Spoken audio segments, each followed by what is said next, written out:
అంటే ఈ ఆర్థిక సంస్కరణలు రావడంలో చాలామంది ఇప్పుడు మన పివి గారి గురించి తర్వాత వచ్చిన వాళ్ళు కూడా మాట్లాడుతున్నారు, మోడీ అందరూ అందరూ మాట్లాడుతున్నారు. కానీ ఈ అంశంలో పీవీకి రావాల్సినంత క్రెడిట్ వచ్చిందంటారు. రాలేదు కదా, రాలేదనే కదా. ఇప్పుడు ఎవరికైనా సరే లీడర్కి ఇవ్వాలి, కానీ ఇప్పుడు మోడీకి హయాంలో చేసిన వాటన్నిటికీ నిర్మలా సీతారామనే కారణమని మనం చెప్తామా? చెప్పలేం కదా, మోడీనే అంటున్నాం మనం.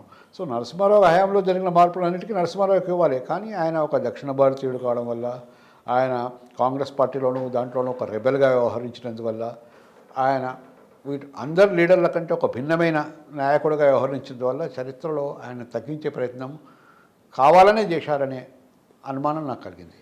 అంటే దేశ రాజకీయాల్లో పీవీ పాత్రను ఎలా చూడాలి మనం?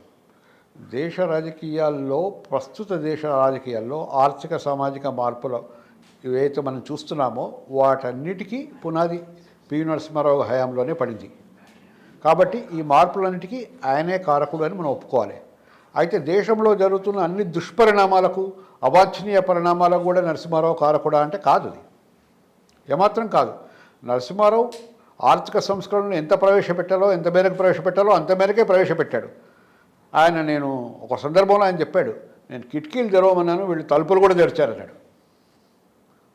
సో ఇప్పుడు తలుపులు కూడా కాదు, ఇప్పుడు గోడలే లేకుండా చేసే పరిస్థితి ఏర్పడింది. నిల్వ నీడ లేకుండా చేసే పరిస్థితి, అన్నీ అమ్ముకొని మొత్తం దేశాన్ని నడిపించే పరిస్థితి ఏర్పడింది. కనుక పి నరసింహారావు దానివల్ల వచ్చిన మార్పులన్నీ ఒక రకమైన దేశానికి మేలు కలిగిస్తే, ఆ సంస్కరణను అవాంఛనీయమైన దూరంలో అమలు చేసి దానికి ఒక నెగటివ్ ఇంపాక్ట్ కలిగిస్తున్న పరిస్థితులు ఇప్పుడు నెలకొన్నాయి. కాబట్టి వాటికి నరసింహారావు మనం బాధ్యులుగా చేయనవసరం లేదు. మా శర్మ గారు తర్వాత మన ఆంధ్రప్రదేశ్లో రాజకీయాలు తెలుగువాడిగా పివి నరసింహారావుని మనం ఎలా గుర్తుపెట్టుకోవాలి? అంటే ఆయన ఎప్పుడు ఒక తెలుగువాడిగా, ఒక తెలంగాణ వాడిగా ఎప్పుడు అనుకోలేదు. ఒక జాతీయ స్థాయిలో పాత్ర వచ్చిన తర్వాత దేశమంతటికీ ఆయన ఒకే రకంగా వ్యవహరించాలనే దృక్పథంతో ఉన్నాడు. ఆ రకంగా చూడడం వల్ల పెద్దగా ఆంధ్ర రాజకీయాల మీద పెద్ద కాన్సన్ట్రేట్ చేయలేదు.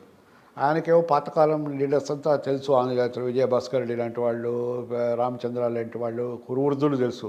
సో తనకు ఏదైతే మ్యాచింగ్ ఉంటుందో దాన్ని అలా చేశాడు. దానివల్ల రాజకీయాలు, ఆంధ్రప్రదేశ్ రాజకీయాలు అనుకున్న విధంగా ఆరోగ్యకరంగా సాగలేదు. అప్పుడు విజయభాస్కర్ రెడ్డికి, రాజశేఖర రెడ్డికి మధ్య పోరాటం జరుగుండేది.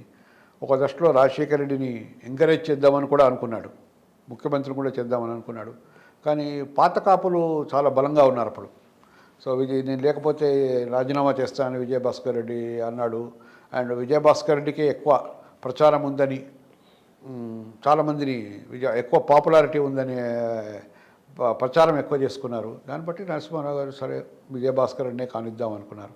సో ఆ పాతకు కొత్తకు మధ్య సంఘర్షణను ఆంధ్ర రాజకీయాల విషయంలో ఆయన సరిగ్గా గ్రహించలేకపోయారు. పిసిసి ప్రెసిడెంట్లకు కూడా చాలా అనామకులను పెట్టాడు ఆయన. కమాలుద్దీన్ అహ్మద్ కానీ, మల్లికార్జున్ కానీ ఇట్లాంటి వాళ్ళని పెట్టాడు, మధ్య తులసీదాస్ లాంటి వాళ్ళను.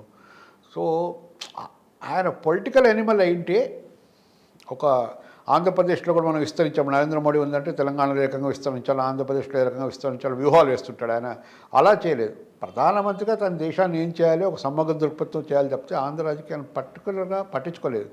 దానివల్ల కాంగ్రెస్ పార్టీ కొంత వీక్ అయిందనే నా అభిప్రాయం. మాషమ్మ గారు ఓవరాల్గా ఆయన జాతీయ స్థాయిలో ఒక దేశ నాయకుడిగా, ఒక దేశభక్తుడిగానే వ్యవహరించాడు. కానీ ఒక రాష్ట్రానికి, ఒక ప్రాంతానికి అనేది ఆయన పరిమితమైన నాయకుడు కాదు.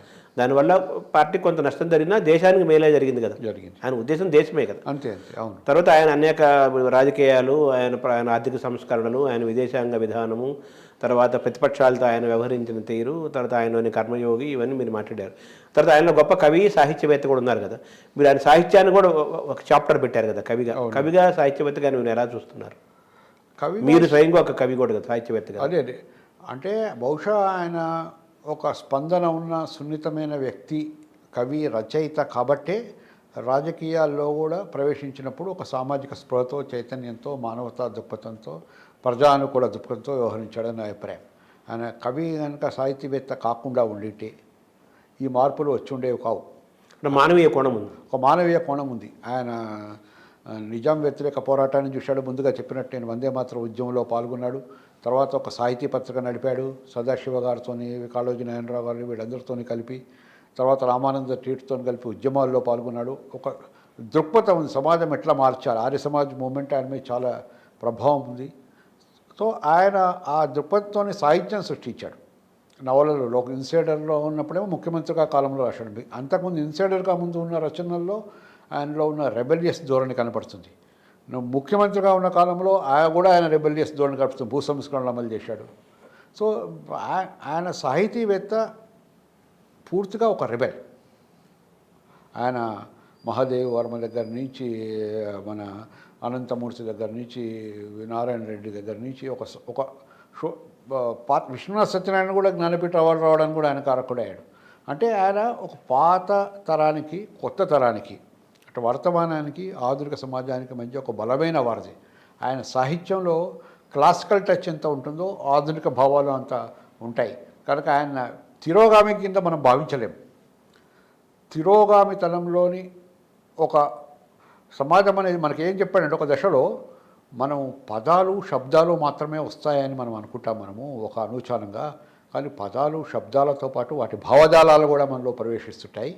మనకు శబ్దాలను ఆధునికంగా మార్చినంత మాత్రాన భావాలు ఆధునికంగా మారాలని ఎప్పుడూ లేదు అని ఒక సందర్భంలో చెప్పాడంటే ఆయన ఆలోచన దృక్పథాన్ని మనం గమనించాలి. మాస్టర్ గారు అంటే భావానికి ఆయన ఇచ్చిన విలువ, భావానికి వాల్యూ ఇచ్చారు. భావం గొప్పదని ఉద్దేశం. సో ఒక ఎవల్యూషన్ ప్రకారమే సమాజం మారాలి తప్పితే మనం ఆధునికంగా ప్రవర్తించినంత మాత్రం సమాజం మారకపోతే ఆ ఆధునికత్వానికి ప్రయోజనం ఏమిటనేది ఆయన యొక్క ప్రశ్న. ఆధునికత్వానికి ఆయన ఇచ్చే నిర్వచనం అది.